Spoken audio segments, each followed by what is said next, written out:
Well, build my gallows and build them high. Makes a long time climbing before I die. I want the chance that's buried in his eye. Well, he gave me bars, but I can see between to a dusty yard and a long gone green. They call that freedom, if you know what I mean. And I drown my sorrows, but the whiskey's gone. I'm sober. Hello, everybody. Welcome to Quick Bang. I'm Matty. I'm joined tonight by Jimmy, John, and Stephen. How are you doing, guys? Good, I wish I could say I was all right, but I'd be lying, to be honest. We'll come to that in a minute. Right, Jimmy, I'll give you first shout. What the hell happened today, mate? Shambles, mate. Just a shambles. There was nothing for the first minute to the 90th minute that you could say, well, he played well, he didn't play well, it was just a shambles, mate. It was just a complete shambles. Now, I'm not going to out any players in particular, but the poor wee laddie, the centre half, you know, he was reached depth. You think? I don't know, I do. I just felt that there was a mistake. I watched Hanlon all the time, saying to him, Kent, his poor laddie was on his debut. It wasn't just him, Matty. The whole midfield, Scott Allen, we've all screamed about Scott Allen, how good he is. The first half, he was just, they should have just taken him off. And listen, in the second half, when they did take him off and they put James Scott on, Jesus Christ, I would have taken him back. I would have taken him off and put Gillen on. You said that in the WhatsApp group, didn't you? What is that lad you got to do to get a chance?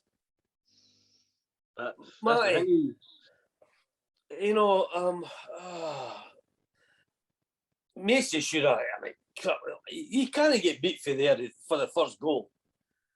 You think? I thought it was a real bad effort. I mean, I didn't rate Nicky Clark, but I thought he just put the right amount of bend on it to take it round to keep it. I thought it was quite a good finish. But again, the defence made it easy for him. He just stood off him. Five defenders when the Clark hit the ball. Aye, a shambles. Listen, we spoke earlier about the Ross County and Livingston game a year and a half ago or whatever it was, and that was exactly the same, son. That was just exact. There was nothing. We were not going to score. That was it. Aye. It was one of the days. I'll come back to you later on about how I think it's happened. Okay, right, John. What about you? What was your take on the game, mate? I think they've been out the night before. I just, fuck, we couldn't even pass a ball right to each other. I was like, every time it was just passing it, I was going awkward. We were shite. We weren't even. It was like a throw in front of the dugouts. Instead of Scott Allen going to get the ball, he just stood there. And Dundee United boy just nipped in and took it. Listen, credit where credit's due. Right for the off, Dundee United came out and they took the game. Aye. I tipped Dundee United to get relegated under Cam Coates. But I tell you what, that boy's worked a miracle at Dundee United. They were in their faces, they closed us down, they're putting in the tackles, they had their fans on their back, giving them everything. When we had a spell for 2 minutes, and then one of the boys just came in and nailed them and took the ball out, their crowds up cheering, you can feel the passion coming through their fans. Our fans are sitting on their arses doing fuck all. There was no atmosphere really, and I'm not saying the atmosphere plays a big part in the game, but I think when you start off shite and the crowd's on our back, then Dundee United fans are on back in their fans. I'd take to be a player in that park, but I just think we were brutal today. We never showed up, and again, credit where it's due. Dundee United, they were up for it, and we couldn't rise to the occasion. We did not too bad under pressure. We held off for a while, and then when they got that first goal, it was just like, oh, here we go, right before half time today. And that's a kick in the balls. If you got to half time, you say to yourself, right, we've got a chance for the second half. But when they scored that goal, you're like, you're not winning this. No way. I said it 1-0, said to Josh just after half time, we're going to win this 2-1. And then about 2 minutes after I said that, they scored the second one. I was like, I think we're going to win this 2-1 anymore. Stephen, thanks for joining us tonight. And, do you want to get your YouTube channel we plug while you're there? Where can folk find your videos, mate? Aye, if you had a wee look on YouTube, just look for Murray Winter 75. That's where you'll find me there. I'm in the process of uploading a video, and I'm just obviously talking about the disaster that was the day. So it should be very colourful, to be fair. I hope. Good stuff. And what did you make of the game then? What do you think went wrong? What was behind it? No, I mean, I'm just going to echo what the boys are saying there. You know, for the first whistle to the last, we just weren't at the races.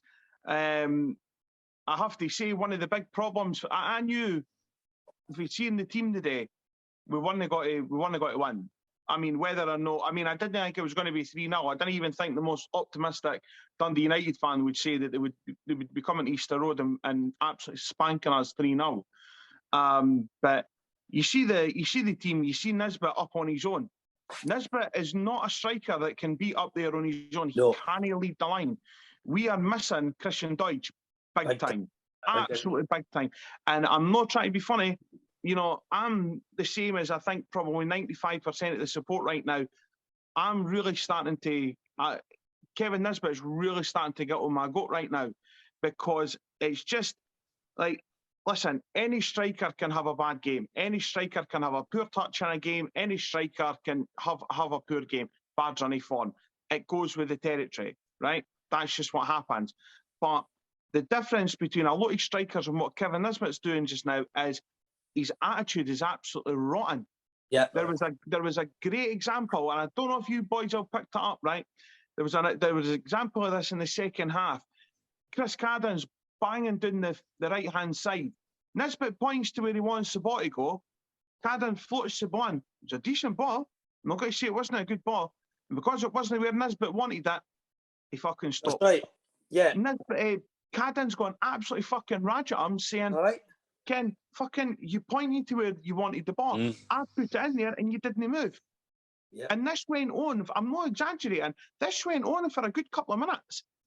Ken, just the two of them. And I actually think Cadden fucking got really just the point, well, nah, fuck you, I'm not playing the ball to you, because whether, you know, I'm not playing it to your feet all the time. It's impossible to go through the whole game like that. You get the ball floated into you, make a fucking effort. And I'm sorry, I echo what Jimmy said there. You take Scott Allen off at half-time. Now, Scott Allen in the first half, absolute bomb scare. I'm not going to sit and defend him. It was a bomb scare. Bring James Scott on. That was like playing with a man down.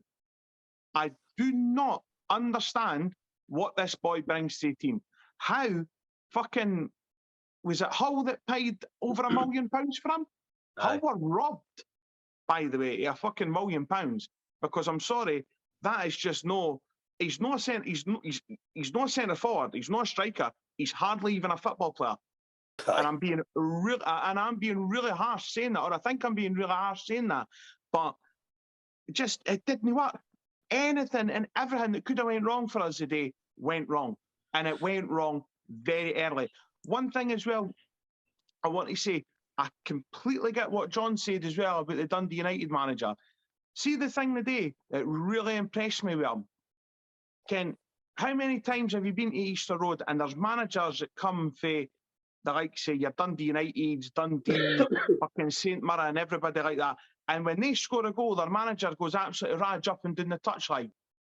Him today, first, second, third goal, not a bit of movement, hands in his pockets as if to say, Ken, what? My boys are doing what I've told them to do. And I just thought, do you know what? Your attitude's fucking spot on, mate. Because I watched them, obviously, when he was the Kelty manager, I used to watch the Glens quite a lot. And he was manager of Kelty, but he gave the Glens a good scalp on the blowout. And when he took the Dundee United job, I thought that's a big step up, like from Kelty to that. But he's proved what he's done. I mean, Dundee United, I think I've seen somewhere before today's game, they scored like 5 goals or something in 7 games or something. I can't mind. They won't be winning like 1-0. And then today, they could have had probably more than 3. They were. I'd agree with that. I'm sitting there watching going, Where did this team come up to? Doug's going Raj in the background. There was You're not showing at the highlights, are you? so. See, it's interesting what you're saying about Nisbet, right? And that kind of playing for himself type thing, because Jack Ross called that out in his post-match interview as well. No specific to Nisbet, but he says about the team, selfish. He says he called the team selfish and lazy, and said they deserved all the criticism. What do you think of that? Those words for Jack Ross, Jimmy. Well, let me. I want to go back a fortnight ago, okay? If you didn't mind, and against Sevco, right? He came out with a statement that you could see why the referee made a decision to send Porteous off, right? Jack Ross should never have said a single word. He came out on Friday at his press conference where he backed Porteous to the hilt, right? Too late. Hibs as a football club and Jack Ross as a manager should have went right after that game, called out Gerrard, called out the referees, called out every single pundit that slated Porteous. Now, if you're a football player in that dressing room, it's taken 2 weeks for him to make another statement. I'm not quite sure that what he says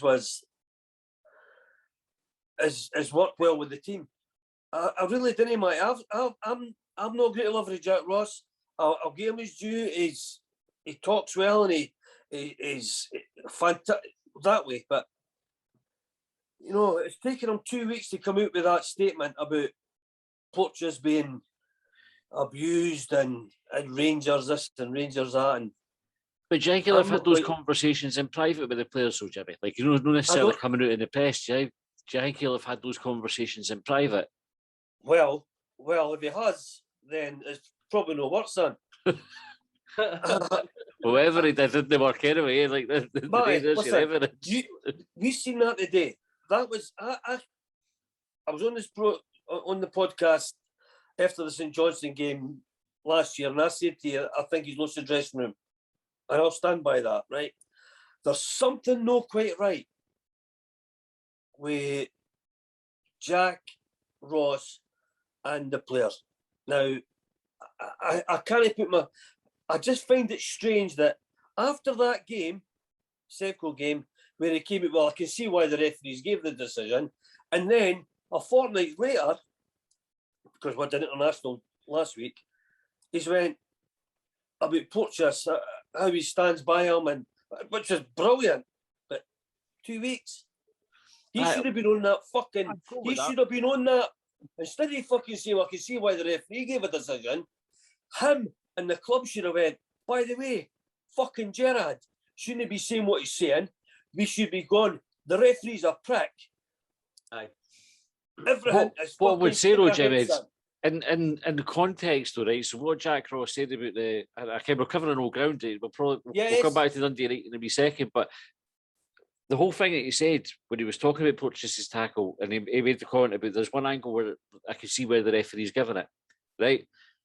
He also goes on to say, for me, it's not a foul. I don't think he's done anything wrong. It's a fair challenge. Right. So if you take the one bit out, it says he said that he's given the referee a decision to make.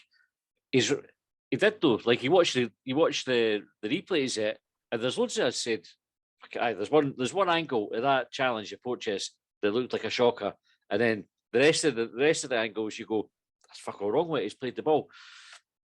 Jack Ross just said what he saw, like, and he said he backed Porteous at the time and said it's not a foul. I don't think it's a foul. Did anybody see the red card? Well, what should have been a red card in their game today? The Rebo one. I just seen it on the same player. Right? Well, honestly, mate, get on to Twitter or Facebook or whatever and have a look at it, right? Because the wider it is, Aribo's high, he's over the ball, he makes contact with the man. So, in any other game in the world, that's a red card and he's off. But we have to remember, though. Aribo, and because it seems to be Rangers, I'm sorry, listen, and I've not done a video on this on the channel or anything like that, because whenever I say things like this, people jump on me and say, oh, it's just because it's Rangers. And I've had a lot of shit to deal with that in the past. It's not about that. If you look at the amount of times Hibs have played Rangers, especially in the last couple of years, we have had big decisions go against us. Joe Newell getting kicked in the head of eyebrows. Ryan Porteous getting a goal chalked off that shouldn't have been, I think, in the same game. 2 red cards for Ryan Porteous by the same referee, by the way, who's also a Rangers youth coach, just putting that in there. And then, you know, as I say, all these decisions, big, massive decisions, go against us. And I'm not trying to be funny or anything like that, right? Scottish football is rotten. It's rotten to the core. And unfortunately, at the top of that, you've got Rangers and Celtic. And they're the ones who believe that the SFA and the powers that be have got the agenda against them. Against them. And we're the ones that have got to put up with this shit and week in, week out. I mean, come on. Well, Stephen, two things, but before we go any further, Jimmy, right? So this is about Hibs Dundee United, right? It's the first thing. I can't take the point, right? But that's not really. We've covered that last week. The other thing is the boys kicked the Jambo, so fair fucks, that's a yellow card at worst, right? By the way, listen, you know what? I'm quite happy that fucking Hare's got an equaliser, because Ken what? These bastards through there. We'll talk about Hibs and Dundee United, eh? Hibs and Dundee United. Aye, let's go to that. Right, so it was like a shocking performance. So when John, tactically, do you think it's on? Do you think Jack Ross got it wrong tactically today? And if so, what was it that he got wrong? Honest, I can't really blame Jack Ross. He's put that team on paper looked really good, and he's put that team out to go out there to win the game. But the players couldn't pass a ball. I think I was like, fuck me. They're putting a ball, and I say they're putting it in. Dundee United were getting it quicker than the Hibs players.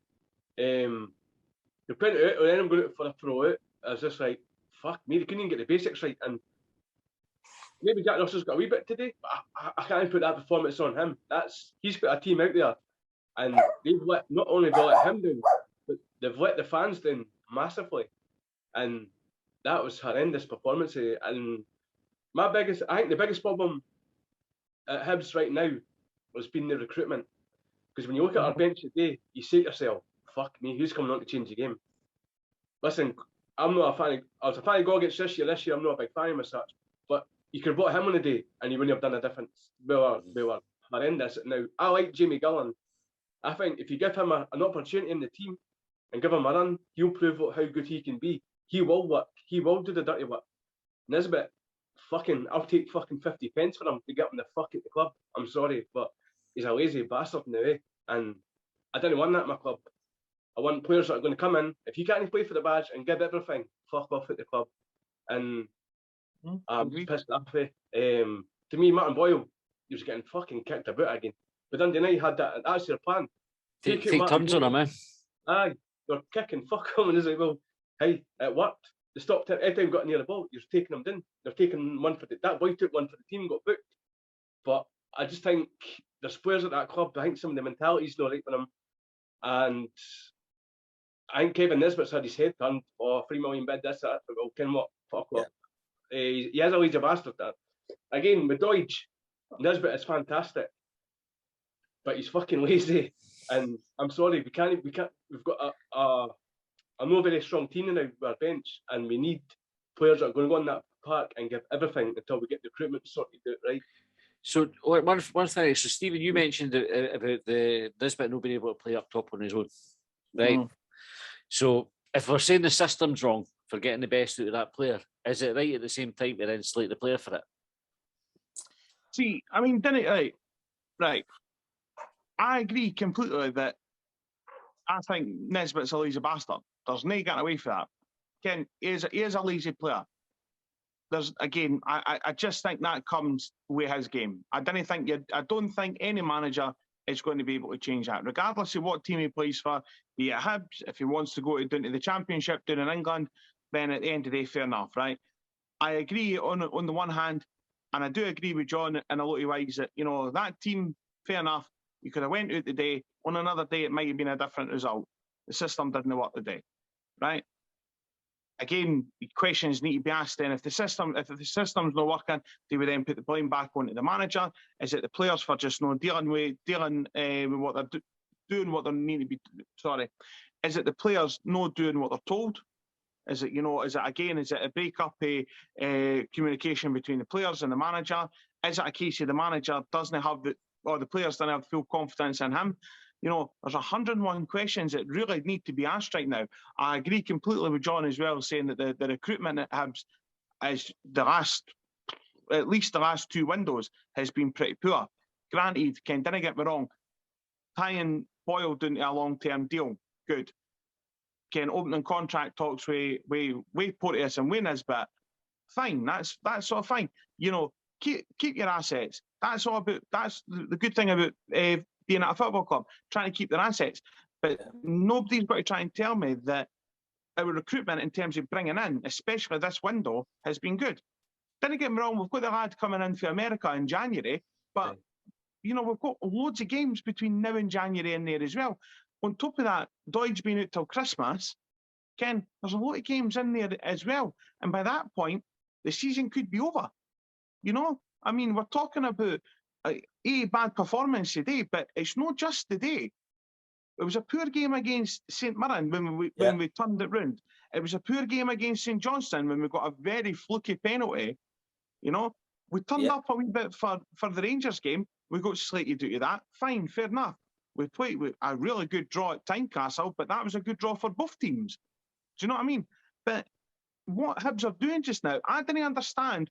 In the back of my mind, I'm thinking to myself, how can we go for a back 4 last season that didn't concede a headed goal or the whole season? That's fact, by the way. We did not concede a headed goal the whole season. In the league. This season, we are losing goals right, left and centre from cross balls, for guys not picking up their men, for guys just getting free runs in the penalty box. I didn't understand the change in both seasons. It's the guys who we have in the defence just now are the same players we had last season. So they can't all go for being good players one season to bad players the next. We're no learning for mistakes, and that's the most frustrating thing about the whole thing. We are not learning for our mistakes. John, you had your hand up there. You were coming. Just to say, is like now the rumour is Jack Ross gave Maffey a list of players that he wanted in. Now, don't get me wrong, we've brought in a couple of players, they've done all right. But if he's gave the guy players to go and get, and he's never done that, now you've got to ask why.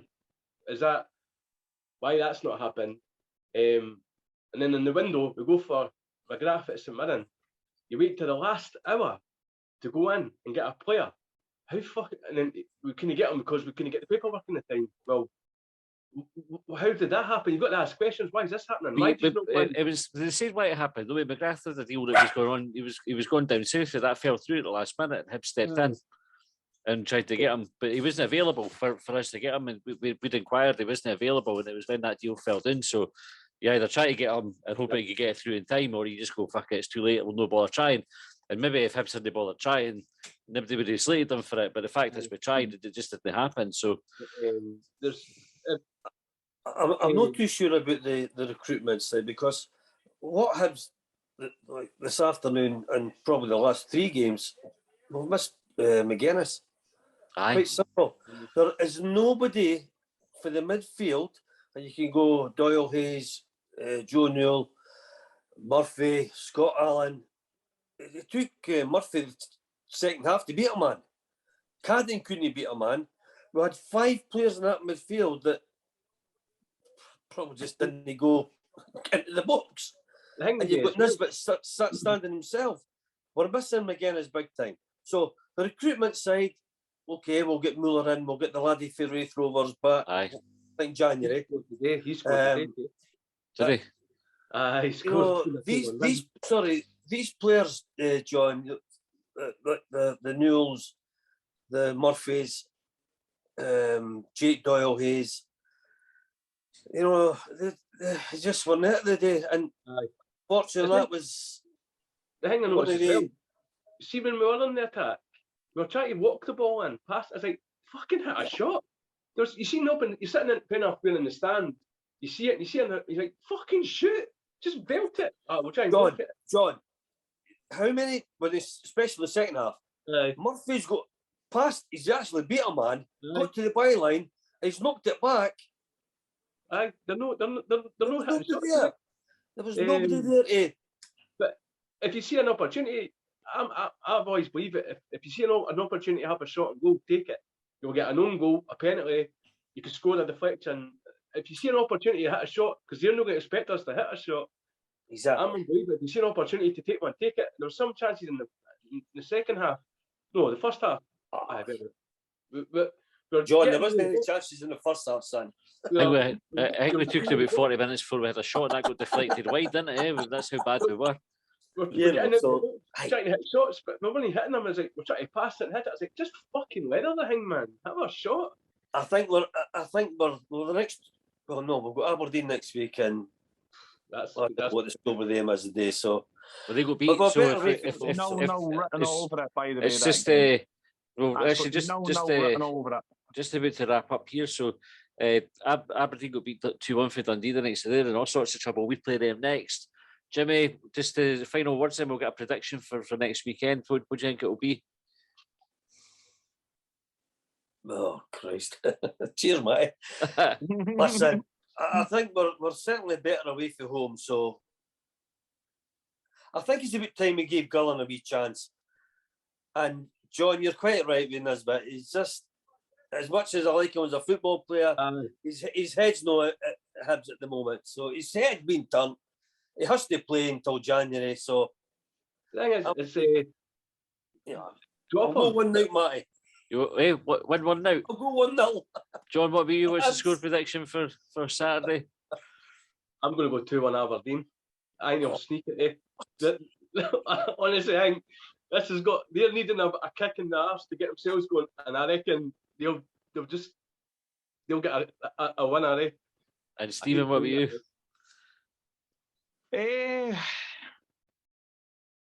It's going to go. Of course, with any game, it's going to go one way or the other. I couldn't call it now. We all know what kind of shit Aberdeen's in just now, and we're not that much on the day. We're not that much better. But it would just be them, and it would just be Scott Brown to turn in a performance next week, and they would probably just go away and sneak it 1-0. Obviously, I didn't want that to happen. I would love it to be a 1-0 win for Hibs next week, but I couldn't call it. As I say, I think the game's got 0-0 written all over it, or either team could sneak a 1-0. Fair dues. Okay, right. Thanks for joining us, guys. Thanks for tuning in, folks. We'll be back with Longbangers on Monday night. We'll pick the bones out of the game a bit more, and then short bangers on Thursday. Until then, take it easy.